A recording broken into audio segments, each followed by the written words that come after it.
All right, let's quickly move on to our next issue of discussion, where banditry, the hydra-headed monster ravaging the Northwest, has raised its ugly head again, this time in Zamfara State and Bauchi States. Scores of bandits and 13 military personnel were killed following days of intense aerial and ground duel between the two sides around Dansadau district of Maru local government area of Zamfara State. Our eyewitnesses recounts that dozens of civilians were also confirmed dead following airstrikes and fire exchange in the affected communities. And reports say about 69 people were buried in Mutunji community, 27 in Malele, and 6 in Dansadau town. Babajide, you know, the volatility of the North can be a major concern. Looking at the infiltration of these terrorists and bandits in the North. But what are your thoughts, first off, on how the state authorities are handling the situation? You know, the government of the states is taking some measures of its own. The armed forces are taking their own measures.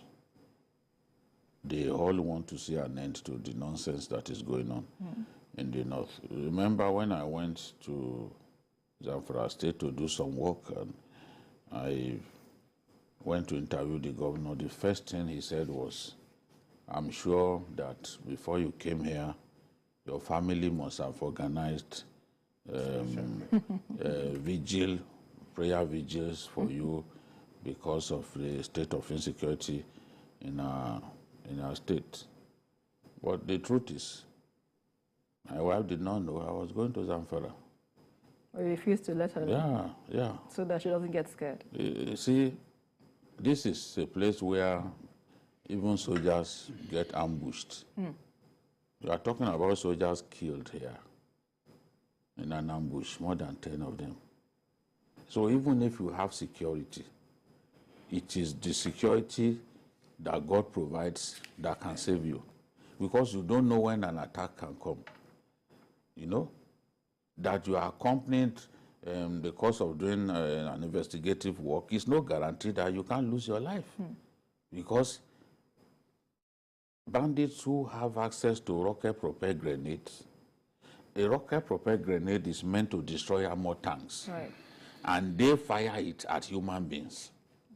So you can imagine, even if you are being guided, all it takes is for you to come out on the wrong day. It's not funny at all. Look at the number of people we have lost. Now in Zamfara, which is seen as the epicenter of banditry in our country because it plays host to extensive forests where these people can hide and all that. Maru local government is one of the biggest local governments in our country. It's bigger than some states. All of the states in the southeast, except Enugu State, there's no one that Maru local government is not bigger than. Just one local government in Zamfara. So they have where they can hide. It is in this Maru local government that we have Dansadau, and Dansadau has a big forest that these bandits have been using for so long, terrorizing our people. You form vigilante groups, they slaughter the vigilantes.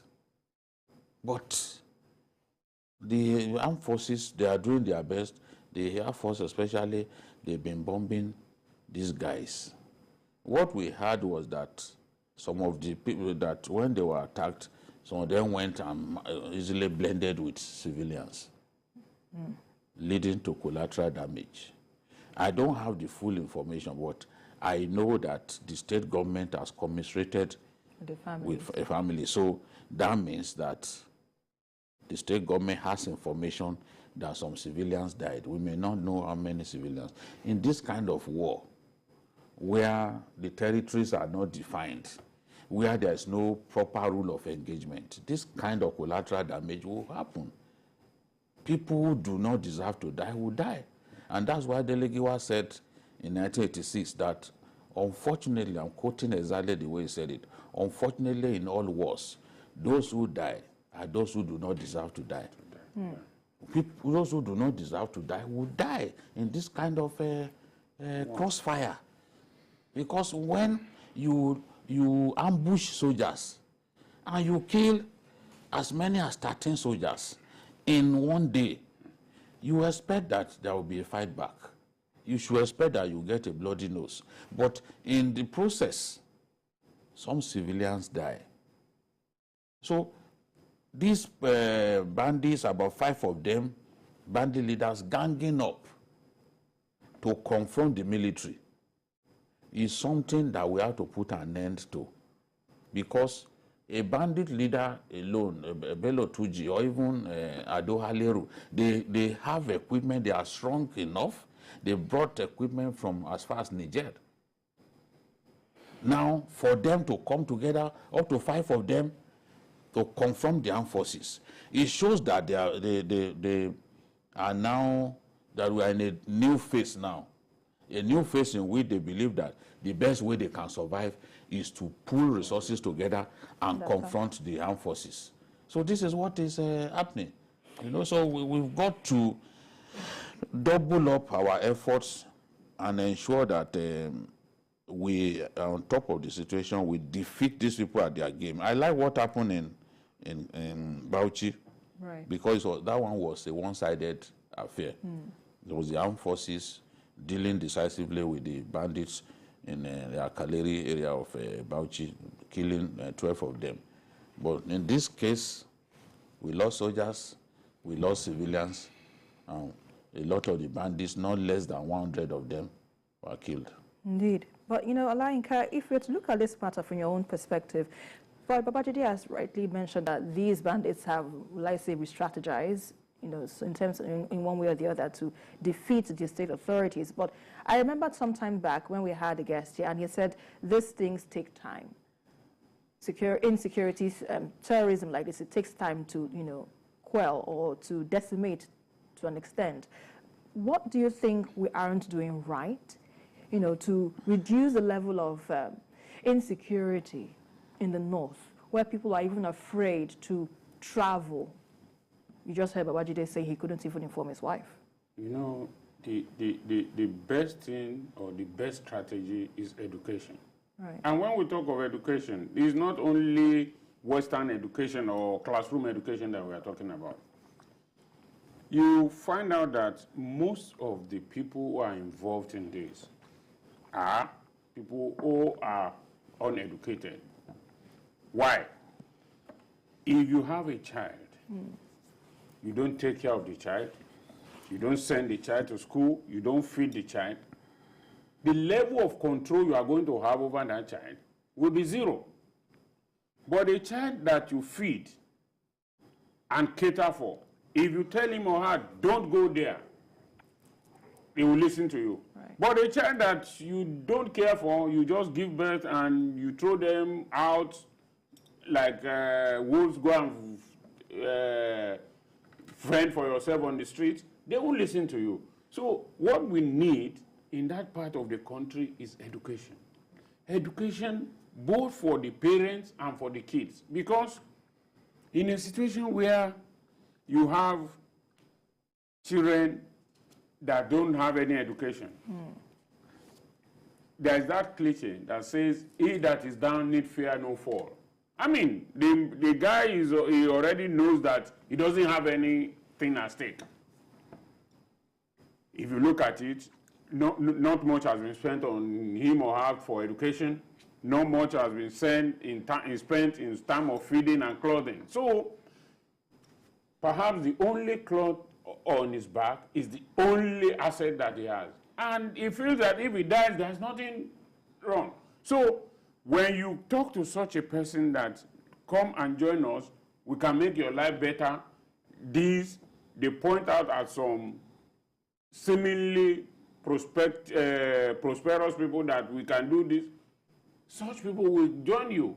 So you have if you have that kind of a situation, you will not be able to quell this problem. So the best thing to do is to make sure that no matter how little it is, we teach them how to read and write, because an educated mind is a liberated mind.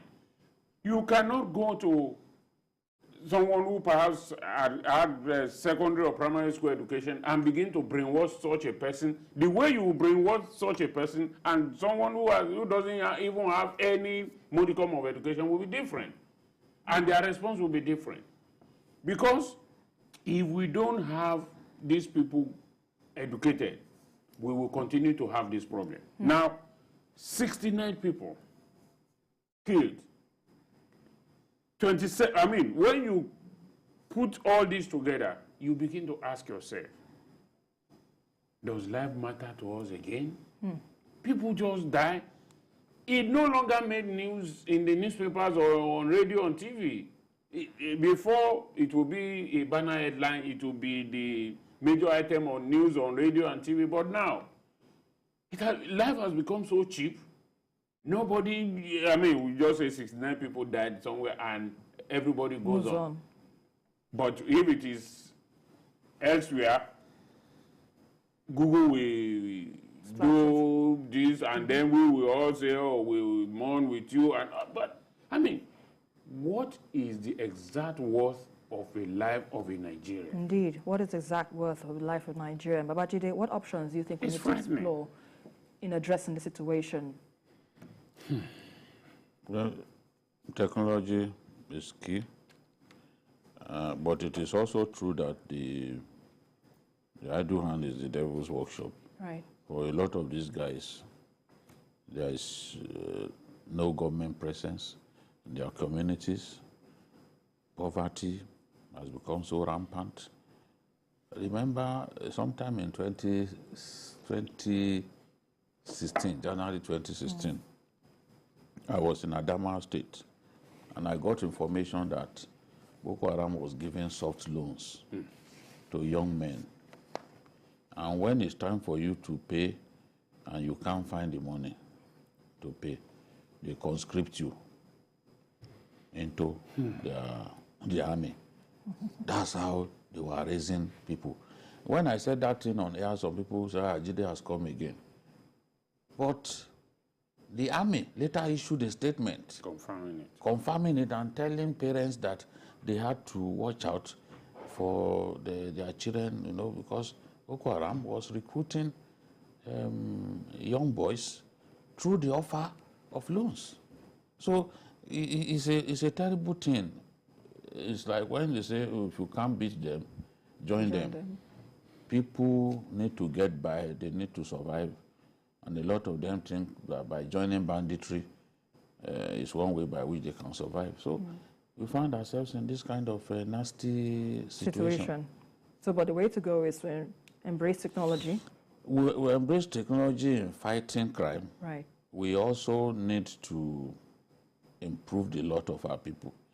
If the economic situation continues to degenerate, of course, crime rate will not come down. Indeed. You have to ensure a more equitable distribution of the wealth of our country so that people can find something to do. More and more people are coming out of school with no jobs. And what do you expect? As far back as the 2016 to 2017, our unemployment rate had already exceeded 30%. Only God knows at what point we are now. So you see young people becoming 419, advanced fee fraudsters. They think that's the way to survive. It's crime. So it's still crime. So those whose option is to become a Boko Haram fighter or to join the bandits is still the choice that they think they have in those places. But neither of these choices is good enough for us as a people. All right, let me quickly take this call from Kano. Mukhtar, if you are still on the line, please go ahead with your contribution.